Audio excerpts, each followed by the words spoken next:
Okay, so we're back for part 2 of Yoga and Self-Authorship from the 2011 Sdcpa conference.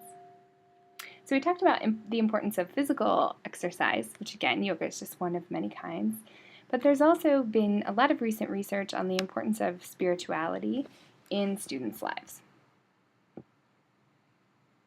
So, just a brief overview of some key points that I thought were interesting when I was surveying the research on spirituality. So regardless of religious background, students who show up at universities say they want more spiritual exploration, more opportunity and time for spiritual growth. They want that to be a part of their young lives and identities on the whole.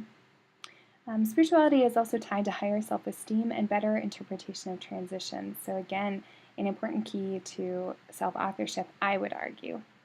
So you can see that, like we talked about, students desired more spirituality and reflection opportunities. Again, a direct tie-in to both yoga as a modality and also to self-authorship. So students found there's room for self-reflection in their spiritual traditions, and they expressed an increased desire, an increased space for spirituality in their lives. There's been research also that shows a positive relationship between spirituality and self-esteem. I think this is an area that will continue to grow and we'll continue to see more results from. And also, as we know, the college years are full of personal and professional transition times for students. So while spirituality may help frame a student's interpretation of transition, transition may also serve to spark a desire for more spirituality or increased or deeper spirituality in students. So Livingston and Cummings noted that the characteristics that define a spiritual person and the process of becoming spiritual are relatively ambiguous. However, it is possible that people develop their spirituality through facing difficult life transitions that challenge their beliefs and skills. So for me, again, yoga and many other kinds of physical activity, which we'll talk about here, running, walking a labyrinth, weightlifting, anything you do, drinking a cup of coffee, praying, being in close contact with someone in a meaningful way, those can all bring about the same kind of emotional and mental and spiritual health benefits, I believe. But yoga is unique in that it's a physical exercise, a physical modality in which spiritual and emotional health tools are embedded. So I think universities have room to grow in this regard. Yoga is a good model for infusing physical activity with spiritual and emotional health tools, which I think we'll see more of in the future. And people who, if you talk to someone who runs a lot, many people who do that as an activity will say, well, I just need that time to sort of zone out, to let myself be, to breathe, to work hard. It definitely, because in one part, because of the neurochemicals and neurotransmitters and how they're affected by exercise, but also just because it's empty space where you're doing these repetitive motions and have some time to think, but your body is busy. I think there's something really, really interesting in that, and we should continue to encourage our students to do that.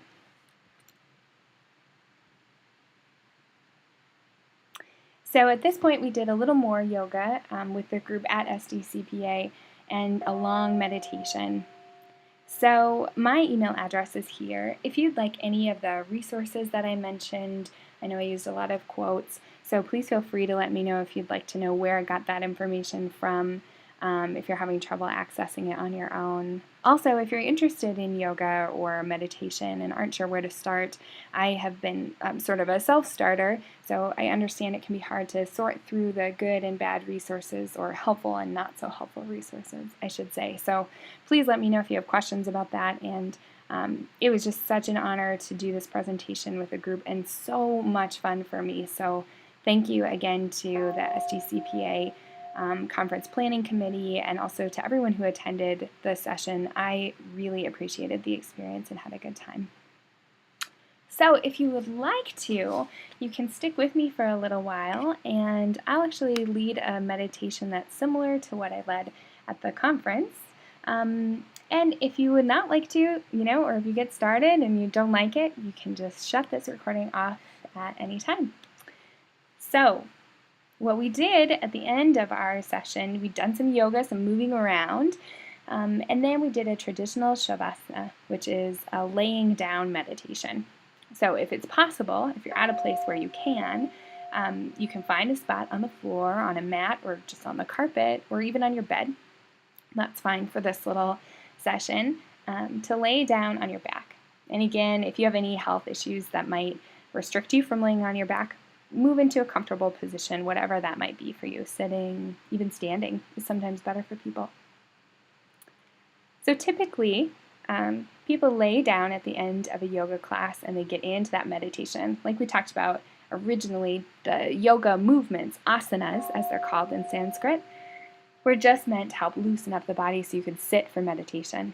So now we take it a little bit easier and we tend to lay down at the end for Shavasana. So as you start to lay down, you're going to want to kind of roll your shoulders underneath you so they're kind of moving a little bit toward the spine, creating a lot of space between your shoulders and ears. And your hands are down at your sides with your palms up. So again, the palms up helps rotate the arms open and rotate the shoulder blades together. So if you have to rearrange, kind of snuggle those shoulders back behind you, do that. And then your legs. So your legs are just relaxing and open. So your toes are probably pointed out and up rather than holding the toes, straight up, forcing them to stay parallel to one another. You can let the toes open away from each other. Let the legs open away. So funny things happen when we stop and are still. If you find your mind really busy or preoccupied, just know that that's completely normal. There's a lot going on underneath the surface of our daily lives, and we tend to kind of ignore it. But when we see what's there, sometimes it's amazing, the strength that's there, the peace that's there.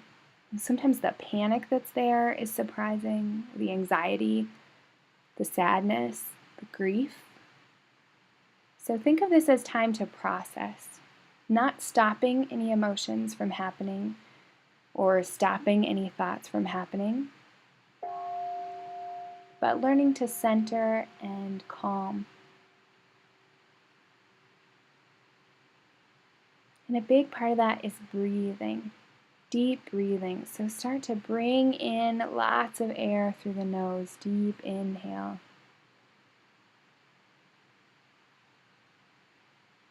And slow exhale through the nose if it's comfortable, or open the lips and let the air come out the mouth. Maybe with every breath, I like to originally start to think about the breath as an ocean wave. So when you inhale, you're pulling this wave up over the toes and the knees and the thighs and the chest and your eyes and your head and your cheeks, and then exhaling, the air flows back down over your body, pulling back down the thighs and the knees and the toes and away. So inhaling, letting that wave come over.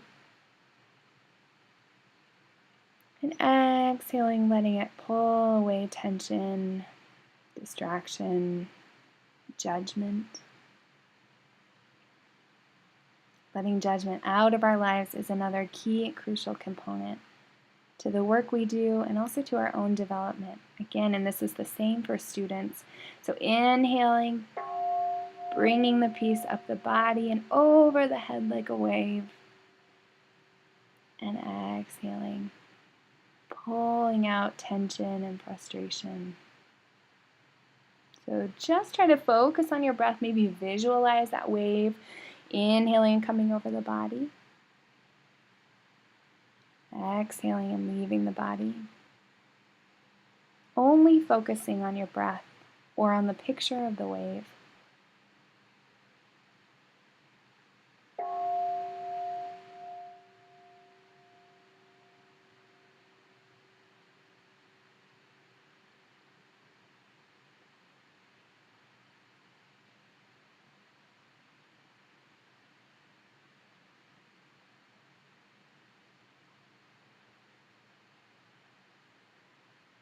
Anytime you find your mind distracted or pulled toward a feeling or a thought, Sometimes it's helpful to just acknowledge the thought or feeling, like, oh, there's fear. Welcome fear, come on in. And then exhale and breathe it away. Same thing with joy. Oh, there's happiness and contentment. Inhale, breathe them close to your body. And exhale, just let them leave. Coming back to your breath, just only focusing on your breath.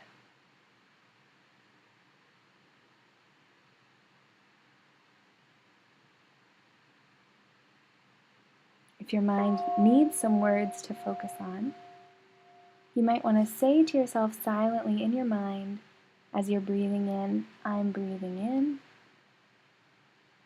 And as you're breathing out, I'm breathing out. I'm breathing in.